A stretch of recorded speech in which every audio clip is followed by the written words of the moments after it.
तो बात चल रही थी जेनेटिक क्रॉस की, उसी को आगे लेते हैं। मोनोहाइब्रिड क्रॉस जब केवल एक करेक्टर को ध्यान रखते हुए क्रॉस कराते हैं तो उसे कहते हैं मोनोहाइब्रिड क्रॉस। और एक करेक्टर में कितनी एलीलिक फॉर्म होती है बेटा? कितनी होती है? दो एलीलिक फॉर्म होती है, जैसा कि मैंने आपको बताया था।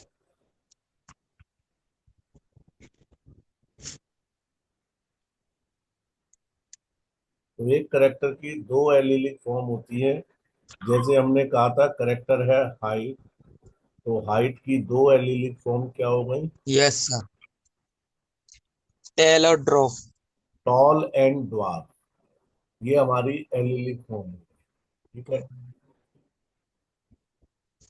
Okay sir. Dihybrid cross, di माने दो, यानी हम जब दो करेक्टर दो। को ध्यान में रखते हुए चलते हैं, तो जब दो करेक्टर को ध्यान में रख के क्रॉस कराएंगे, मीटिंग कराएंगे, आपस में संपर्क कराएंगे, तो उसे डाई हाइब्रिड क्रॉस कहते हैं। Yes sir. अब एक करेक्टर में कितने ट्रेट होते हैं? दो या दो से ज्यादा। जनरली दो ले दो। रहे हैं यहाँ पे मेंडेलियन में, तो एक में दो, तो दो में कितने होंगे बेटा? चार। जैसे फॉर एग्जाम्पल, फ्लावर का colour it is a character, plant की height it is a character. अब हाइट टॉल और करेक्ट। ड्वार्फ दो रूपों में मिलती है। कलर लाल यस सर। और सफेद। सफेद। तो टोटल कितने हो गए? अब ये चार, चार रूप हो गए, चार। चार एलिलिक फॉर्म हो गई, लेकिन करेक्टर कितने हैं ये? दो। इसीलिए इसको कहेंगे डाई हाइब्रिड क्रॉस। पॉलीहाइब्रिड, जब दो से अधिक। अधिक। whenever we consider more than two traits to cross between the two individuals, दो इंडिविजुअल के बीच क्रॉस कराने के लिए जब दो से अधिक करेक्टर ध्यान में रखे जाते हैं तो इसे कहते हैं polyhybrid poly hybrid cross. Cross. Clear? Yes. Next आता है what is phenotype and what is genotype. Phenotype क्या है और जीनोटाइप क्या है? जीनोटाइप क्या है? आपको मैंने कहा क्लास के अंदर जाइए और बताइए मुझे कितने बच्चे गोरे कितने काले। आप गए, आपने अपने स्किन कलर को गोरा माना या काला माना और उसके आधार पे पूरी क्लास को डिसाइड कर दिया। बाहर आके मुझे बताया सर क्लास कर में कुल दिए। 30 बच्चे बैठे हैं, 30 में से सर 12 बच्चे काले हैं, 18 गोरे हैं। आपने केवल क्या देखा?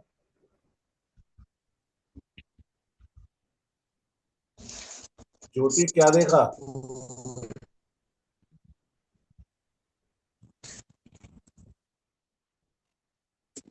सामने वाले रीजन।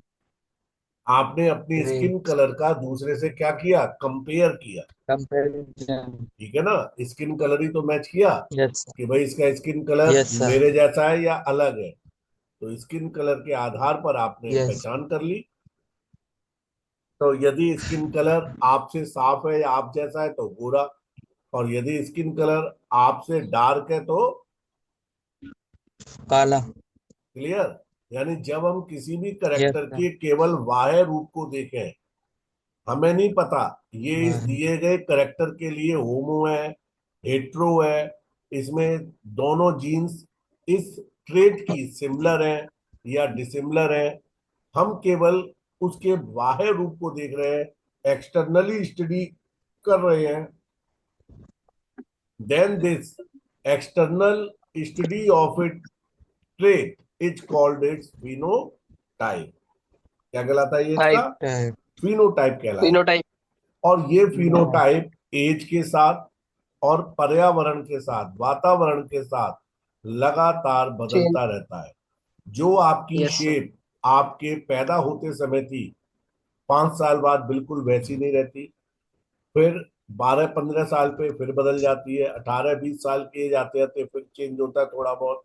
तो विद एज हम क्या महसूस करते हैं कि हमारा जो बाहरी अपीयरेंस है वो बदल रहा है। फिर जब दाढ़ी मूछ आ जाती है तो कभी यस। हम दाढ़ी रख लेते हैं, कभी हम फ्रेंच कट रख लेते हैं, कभी हम क्लीन शेप हो जाते हैं। यानी हम अपने रूप में क्या करते रहते हैं? चेंज।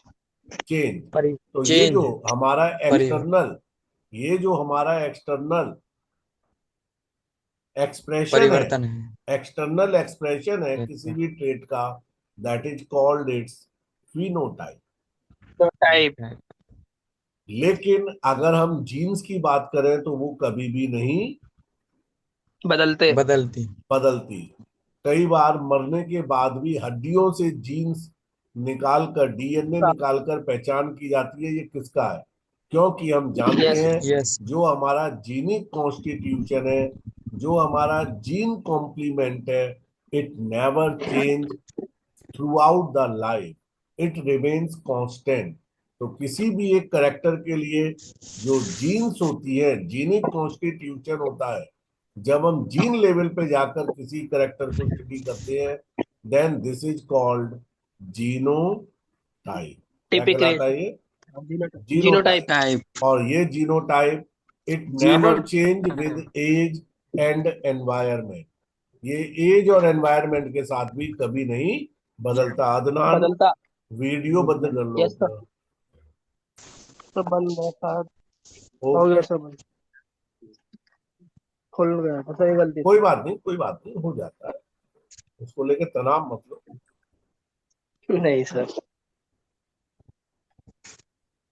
अब आगे देखेंगे, what is dominant and what are recessive trait. हमने दो इंडिविजुअल के बीच में क्रॉस कराया।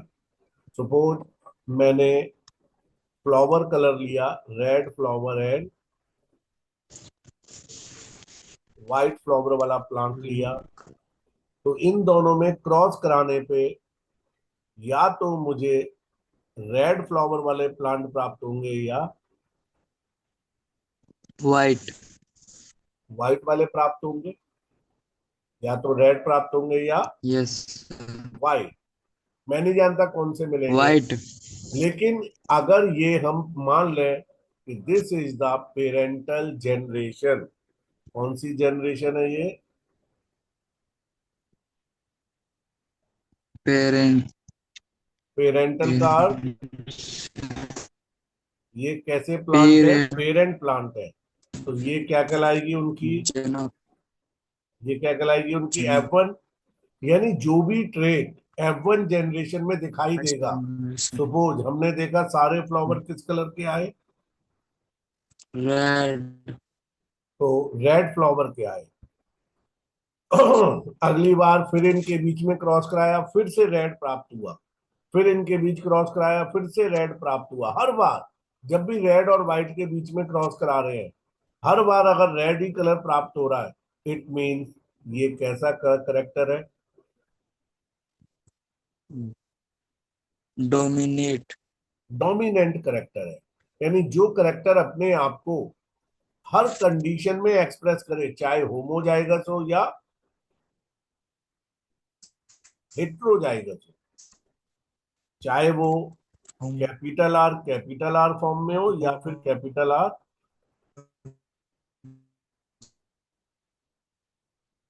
स्मॉल आर फॉर्म में हो, किसी भी रूप में क्यों ना हो, ये होमोजाइगस कंडीशन, ये हेट्रोजाइगस कंडीशन। हेट्रो। यदि कोई ट्रेड दोनों रूपों में अपने को एक्सप्रेस कर सकता है, then this is called dominant trait. क्या कहलाएगा ये?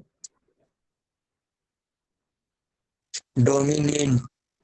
ठीक है। और हमेशा डोमिनेंट करेक्टर को कौन से लेटर से एक्सप्रेस करते हैं? कैपिटल। मैंने ये लिख दिया, इसका अर्थ है tall as dominant.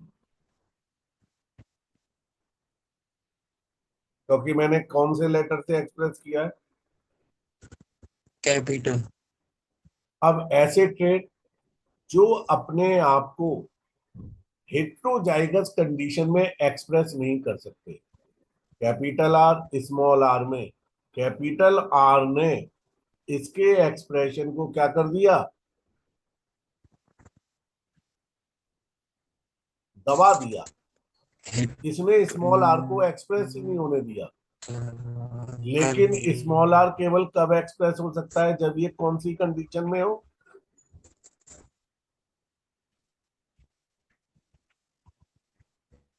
Homo small are कब एक्सप्रेस हो सकता है, जब ये केवल कौन सी कंडीशन में हो? होमोजाइगस में हो। तो इसे हम कहेंगे रिसेसिव ट्रेट। क्या कहेंगे इसको हम? Recessive trait. यानी कि रिसेसिव जितने भी रिसेसिव ट्रेट होते हैं, they are expressed only and only in which condition?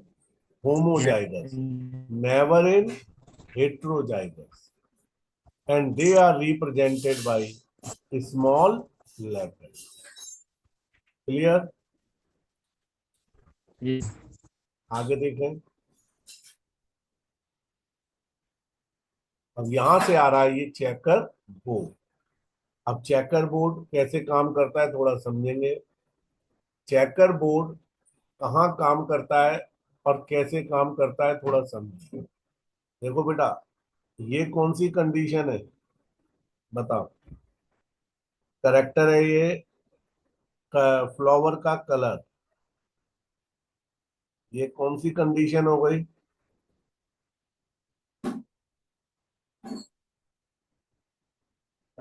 अगर आप बोलेंगे नहीं तो मुझे नहीं पता चलेगा आपकी समझ में आ रहा है या नहीं।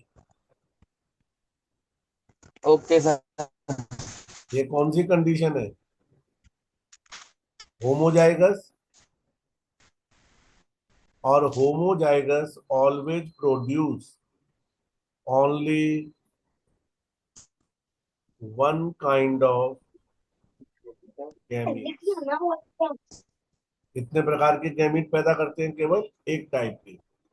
वन, एक प्रकार के। Capital R, small small. R. अब इन यस। दोनों का क्रॉस होगा, पैदा होने वाला इंडिविजुअल क्या होगा? Capital R, small R. Small R. ठीक है, यही होगा ना? अब यस ये सर। यहाँ पर कौन सी कंडीशन आ गई? Yes sir. Yes sir. Heterozygous condition है। हेट्रोजाइगस अब कंडीशन। अगर हेट्रोजाइगस कंडीशन आ जाए, जाएगा। ये मेल का सिंबल है और ये किसका सिंबल है? फीमेल का। तो देखिए, मेल और फीमेल दोनों नेचर में कैसे है? हेट्रोजाइगस। जाइगस। अब कितने करेक्टर के लिए हेट्रोजाइगोसिटी है? केवल एक करेक्टर के लिए। तो 2 की पावर 1। वन। यानी कितने टाइप के गैमीट बनेंगे? वन। 2 की पावर 1 का अर्थ 1। नहीं सर, 2 की पावर 1 का तो टू।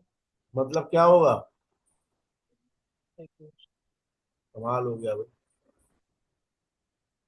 2 की पावर 1 का अर्थ होता है 2 टाइप। तो 2 तरह के गैमीट्स बनेंगे। अब 2 तरह के गैमीट्स जो बन रहे हैं वो है मेल, और 2 ही तरह के गैमीट्स कौन से बन रहे हैं? फीमेल। तो यानी 2 × 2 कुछ तो जाइगोटिक फोर। कॉम्बिनेशन कितने आएंगे? 4। 4 आएंगे। यानी कि अगर आप चेसर बोर्ड जानते होंगे, यस चेस सर। देखी होगी, तो उसमें 8 खाने एक तरफ होते हैं और 8 दूसरी तरफ। बस एक उसी तरफ। फॉर्मूले को याद रखना है। यहाँ पे आ रहा है 2 × 2, तो 4 4 को इस तरह से ब्लॉक बना ले। तो इधर आ जाएगा कैपिटल आर, इधर आ जाएगा small R, capital R, small R. Small R. Small R. Clear? अब यस सर। कैपिटल आर क्या आएगा? कैपिटल आर का आर आर। कैपिटल आर से cross, capital R, capital R, इस कैपिटल आर का स्मॉल आर से, capital R, R. Small small R. Small R, R. Small small R का capital R से, तो small R capital small R. R का capital small R are. से। Small this R. Is small R. Called, ये जो आपने box बनाया इसे कहते हैं हम पन्नेट स्क्वायर। क्या कहते हैं इसको हम? पुनेट। Punnett square. पन्नेट। पुन्नेट जो थे, साइंटिस्ट थे जिन्होंने ये मेथड यस दिया सर। था। और इसको चेस स्क्वायर मेथड भी कहते हैं। कहते हैं। अब देखो, अगर हमारे पास कितने करेक्टर के लिए हेट्रोजाइगोसिटी है? दो, एक, एक और एक। दो। yes, तो नेचुरल है, अगर ये मेल है तो ये वाला हिस्सा क्या होगा? फीमेल। मेल और फीमेल बिल्कुल एक जैसे दिख रहे हैं। Hello, yes sir. बिल्कुल एक जैसे दिख रहे हैं। तो जैसे मेल यस गैमेट सर। बनेंगे वैसे ही, फीमेल गैमेट बनेगा। यानी 2 की पावर कितना आएगा? टू यानी कितने टाइप के is equal gamete? Two four. यानी चार चार प्रकार के। टाइप के। चार टाइप के तो मेल गैमीट और चार टाइप के।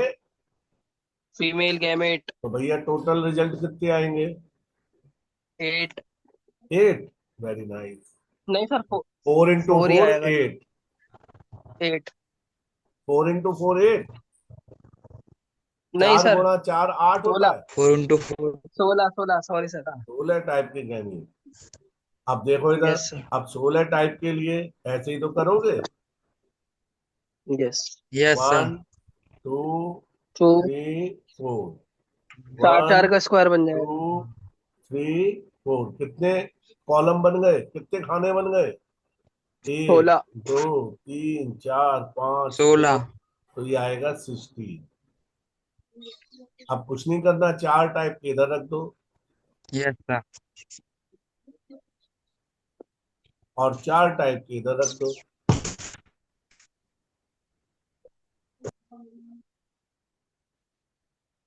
टोटल रिजल्ट क्रॉस करके निकाल दो, बन के आ जाएगा। This is the checker board. Yes अच्छा सर। ये बेटा सब बातें बड़ी छठी क्लास की है, 7वीं क्लास की जो मैं आपको पढ़ा रहा हूँ। yes, अब देखिए यहां से चालू होता है Mendel's experiment of P plant. Yes sir. Mendel ने जो अपने एक्सपेरिमेंट थे, ये किस पे किए थे? गार्डन पी पर। किस पे किए थे? Garden pea. यहाँ इंपॉर्टेंट है बहुत, ये बात ध्यान देने की। मेंडल ने अपने एक्सपेरिमेंट, भैया अपना म्यूजिक बंद कर लो जिसका भी चालू है। गार्डन पी पर अपने एक्सपेरिमेंट किए थे। और गार्डन पी का बॉटनिकल नेम होता है पाइसम पाइसम सेटिवम। सेटाइवम। इस पाइसम ओके। सेटाइवम के ऊपर उन्होंने एक्सपेरिमेंट किए थे, और उनकी सक्सेस के कुछ कारण थे। उन्होंने इस प्लांट को क्यों चुना, उसके भी कुछ रीजन थे। Yes sir. तो अब हम उन रीजन्स की ओर आएंगे, और उन रीजन से पहले हम जानेंगे उन करेक्टर के विषय में जो उन्होंने अपने एक्सपेरिमेंट के लिए सेलेक्ट किए थे। This man selected 7। देखिए इन्होंने लगभग कितने करेक्टर को स्टडी किया था मटर के? 34। लेकिन उनमें से केवल कितने करेक्टर लिए 7। अपने एक्सपेरिमेंट के लिए? ये करेक्टर कौन कौन से थे? Number 1, seat shape, seat colour, number pot 2 shape, sheet pot colour. Colour, number 2 के बाद नंबर 3 पोड की शेप, नंबर 3 पोड का कलर, नंबर अगला seed coat colour, next is flower position, और लास्ट इज, फ्लावर हाइट, वो प्लांट ठीक हाइट। है, plant की हाइट। तो ये 7 करेक्टर इस व्यक्ति ने अपने एक्सपेरिमेंट्स के लिए चुने। अगर हम इसको डायग्रामेटिकली देखना चाहें तो ये डायग्राम है। शीट की शेप स्मूथ या रिंकल्ड या राउंड एंड रिंकल्ड। शीट का कलर येलो और ग्रीन। येलो एंड कोड की शेप फूली हुई या पिचकी हुई। पूछी कोड हुई। कलर हरा या पीला।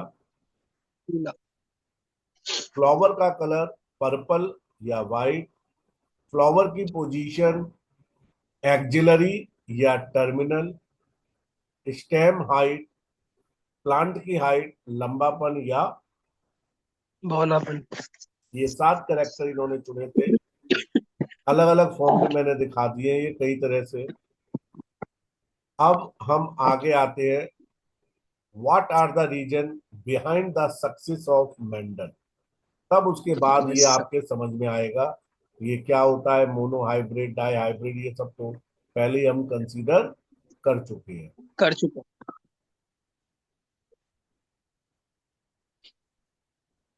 जरा मैं दूसरी वाली स्लाइड खोल रहा हूँ।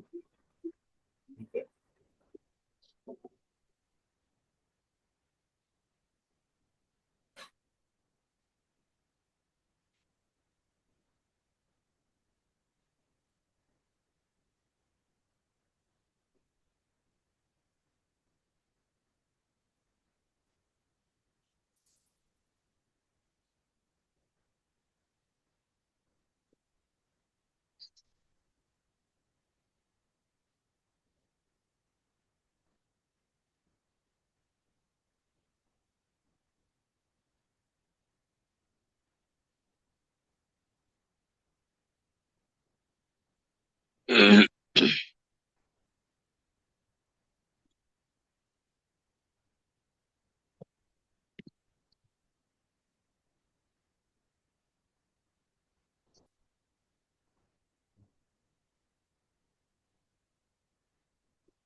हाँ बेटा, क्या दिख रहा है बताओ जरा।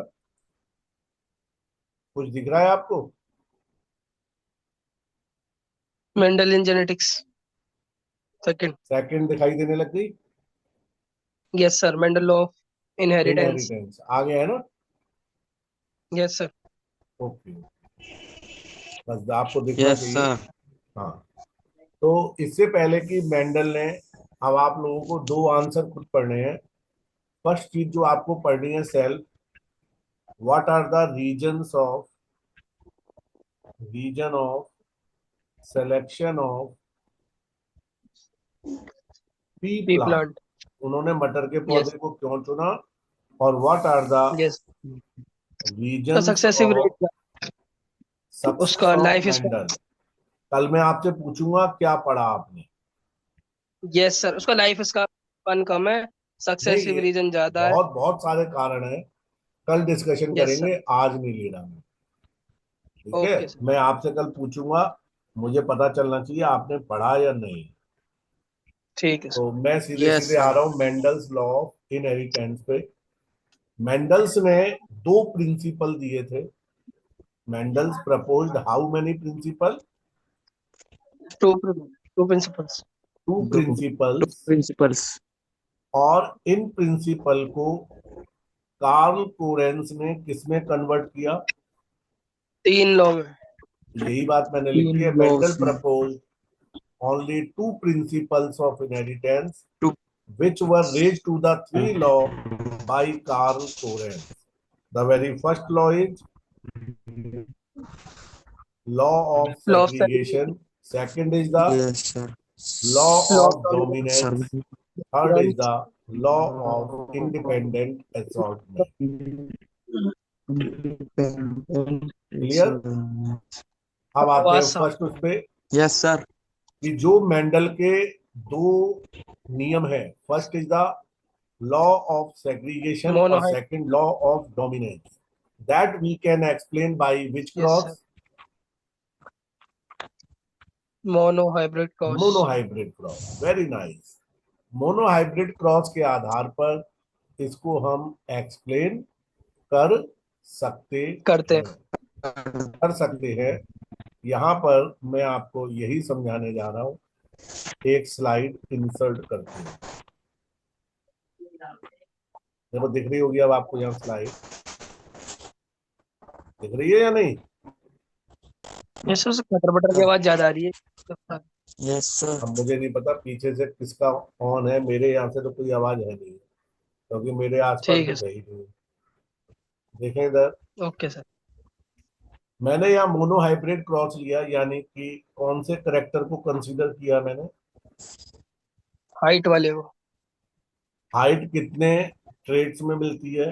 दो में, एक दो में टॉल और एक हाइट ड्वार्फ। यहाँ पर मैंने ड्रॉफ होमोजाइगस टॉल ड्रॉफ का क्रॉस किससे करा रहा हूं बेटा? Heterozygous homozygous dwarf. और होमो का अर्थ होता है एक ही सेम करेक्टर के लिए मिलने वाले दोनों जीन्स, दोनों एलील सेम क्या हो, सिमिलर। तो ये होमोजाइगस इंडिविजुअल हो गए। इन दोनों इंडिविजुअल में हमने क्या कराया बेटा? गैमीटो ना जेनेसिस। फाइट जेनेसिस गैमीटोजेनेसिस का अर्थ है क्या बनने जा रहे हैं बेटा? गैमीटो गैमीटोजेनेसिस होगी तो गैमीट बनेंगे। और गैमीट यस बनते समय कौन सा डिवीजन होता है? 2n अरे गैमीट बनते समय कौन सा डिवीजन होता है? सर वो होता है कुछ अरे मैंने इतनी बार तो पेन चला दिया, दिखता ही नहीं तुम लोगों को। मियोसिस। मियोसिस को अच्छा कहते हैं रिडक्शन डिवीजन। तो क्रोमोसोम यस की सर संख्या क्या रह जाती है इसमें? आधी। हाफ हो जाती है तो यहाँ थी दो, कितनी रह गई? आधी। यहाँ पे भी कितनी रह स्मॉल गई? आधी। इसे मैंने मान लिया मेल, इसे फीमेल। क्रॉस कराएंगे। एक स्मॉल टी दोनों स्मॉल टी और ठीक है, लार्ज टी एक साथ आ जाए क्रॉस कराया तो कैपिटल टी स्मॉल टी के साथ आ गया। पैदा होने वाला ये इंडिविजुअल, जो भी ये इंडिविजुअल है, इसे मैंने ऐसे शेप दिखा दी। ये इंडिविजुअल क्या होगा? या तो लंबा या बौना। अब इसमें से कौन सा ट्रेड ताकतवर है जिसको कैपिटल लेटर से दर्शाया है? Which has yes been sir small represented. तो यानी यहाँ कैपिटल टी स्मॉल टी के एक्सप्रेशन को क्या करेगा बेटा? दबा देगा। कैपिटल दबा टी देगा स्मॉल टी को दबाएगा तो इसके जितने भी इंडिविजुअल पैदा होंगे वो सारे क्या होंगे? सारे के सारे क्या होंगे? टॉल होंगे। ऑल इंडिविजुअल प्लांट्स वर्ड अगर हम लिख देते हैं तो इंडिविजुअल का अर्थ होता है किसी पर भी अप्लाई हो जाएगा, चाहे ये प्लांट हो, चाहे ये एनिमल हो, या कुछ भी हो। तो ऑल टॉल या ओके ऑल टॉल इंडिविजुअल आ गए क्योंकि यहाँ पे कैपिटल टी ने स्मॉल टी को सप्रेस कर दिया। टी ने स्मॉल टी को दबा दिया। तो यानी टॉल क्या हुआ बेटा? सप्रेस्ड अरे वेरी गुड बेटा, आंख बंद करके बोल रहे हो सब बस। कैपिटल टी क्या हुआ यहाँ पे?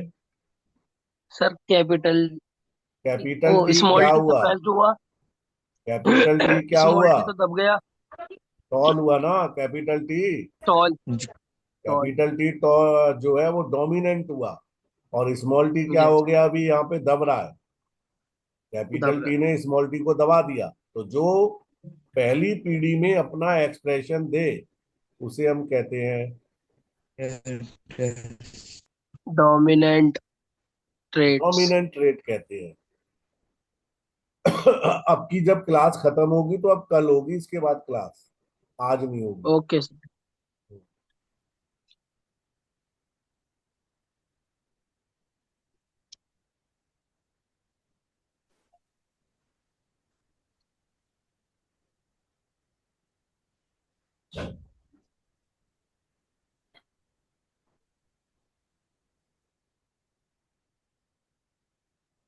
हाँ जी, वो दोबारा देख लें।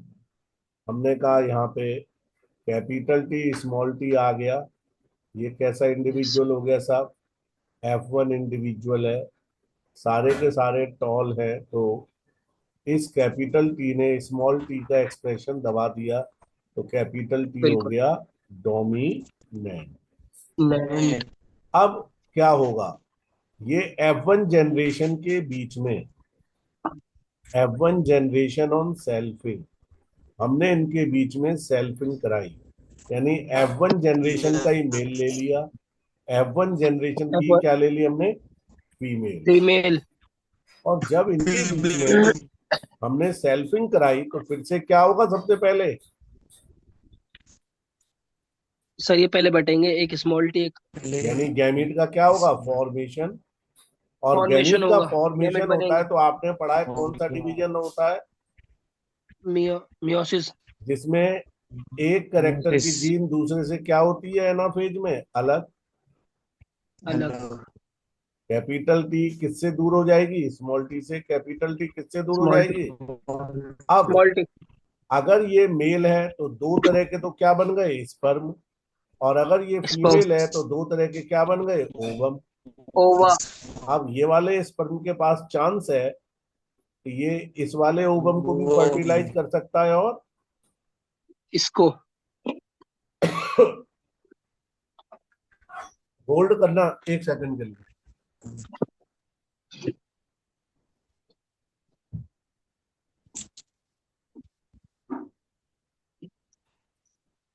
कितने बच्चे हैं यार? 6 7 8।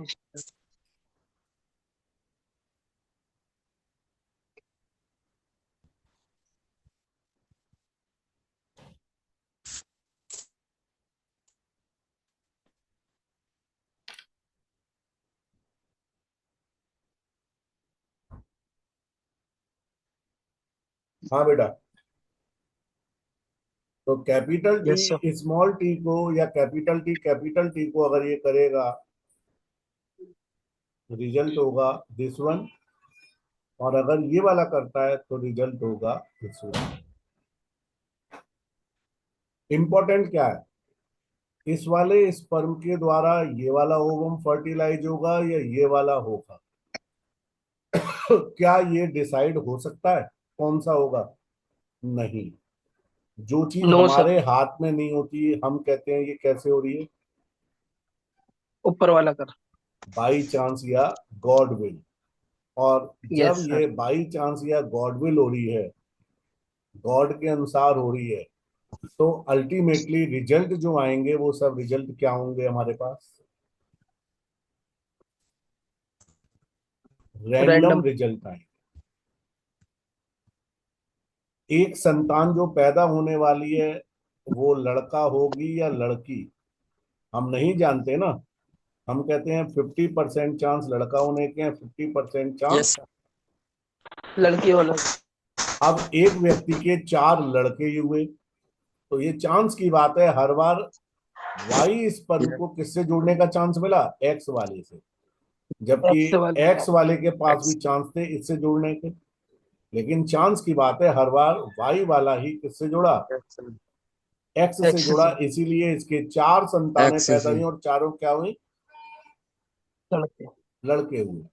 ठीक इसी तरह से लड़के। किसी भी एक गैमीट के अंदर मेल या फीमेल पे ये इक्वल चांस होते हैं कि वो कौन से फीमेल गैमीट से जुड़ेगा। अब फ्यूजन यहां करे। पर समझने की बात है, लॉ ऑफ सेग्रीगेशन कहाँ लगा। देखो जरा, सेग्रीगेशन वर्ड का मीनिंग होता है अलग अलग करना। पृथककरण। पृथककरण का अर्थ है पृथक अलग होना। अलग करना। यानी कैपिटल टी का किससे अलग होना, यस। स्मॉल टी से। या कैपिटल आर का किससे अलग होना। स्मॉल आर से। रितु, जरा एक मिनट इधर पीछे से वो चालू कर देना, नहीं तो ये बंद हो स्मॉल। जाएगा। ये चार्जर इधर ये बैक साइड से।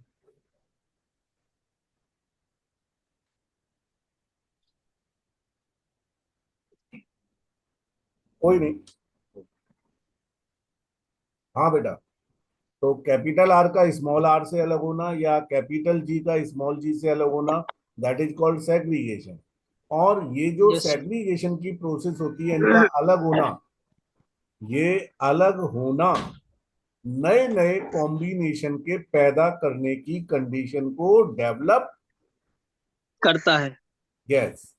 तो सभी जितने भी करेक्टर के गैमीट्स होते हैं, गैमीट बनते समय एक करेक्टर के सभी एलील ये बिना एक दूसरे से मिक्स हुए क्या हो जाते हैं, एक दूसरे से सेपरेट हो जाते हैं, अलग हो जाते हैं। सेपरेट। और इसी को लॉ यस। ऑफ सेग्रीगेशन कहा जाता है। गुड, तो इसी को लॉ ऑफ सेग्रीगेशन कहते हैं।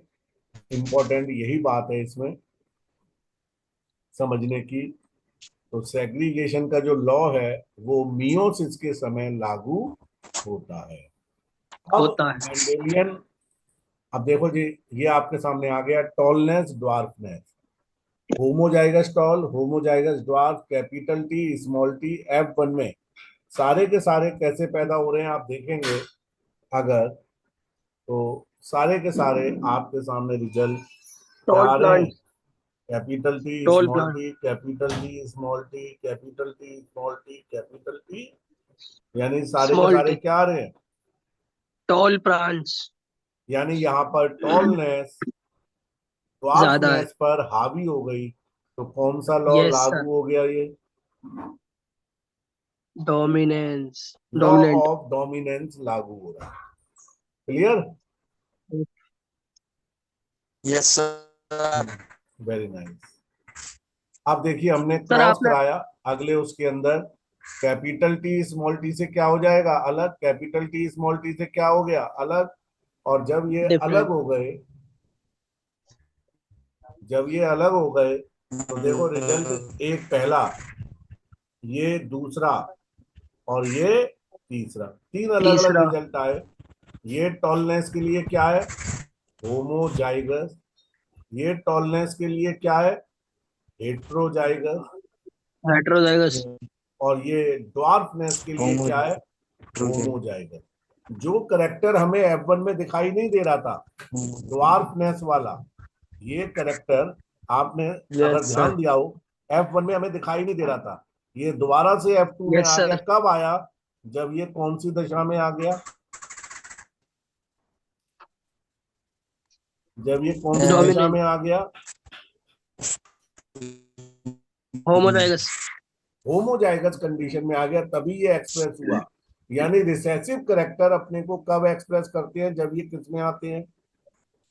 होमोजाइगस कंडीशन में हेट्रोजाइगस में ये कभी भी एक्सप्रेस नहीं करते। यस नहीं होते। अब इधर हमने क्या देखा? हेट्रोजाइगस के बीच में जब हमने सेल्फिंग कराई या सर। इन ब्रीडिंग कराई, तो हमने देखा कैपिटल टी का करेक्टर किससे अलग हुआ है?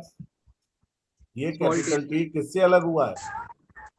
स्मॉल टी से। स्मॉल टी से। इसीलिए इसे कहते हैं, स्मॉल टी। इसीलिए इसे क्या कहते हैं? Law of law of segregation. Segregation. Long इसी के संग हमने आज गेशन। मेंडल के इन दोनों नियमों को समझ लिया है। कल आपको, समय चूंकि यस सर। खत्म हो रहा है, केवल 2 सेकंड बचे हमारे पास, तो इन 2 सेकंड का केवल आप अपने संग यूज कर रहे हैं। किसी भी समय हमारी क्लास खत्म होने वाली है, तो कल बताएंगे हम आपको, ये पूरा उसी के ऊपर बेस्ड है। कल बताएंगे law of okay independent assortment. क्या बताएंगे हम यस सर। आपको? सर। असॉर्टमेंट का मतलब क्या लॉ होता है? Of independent. इंडिपेंडेंट असॉर्टमेंट का अर्थ होता है इंटरएक्शन। अच्छा, इंटरेक्शन। तो कल बताएंगे इसके विषय में डिटेल में। तो आज के लिए सभी लोग 1 सेकंड के लिए अपना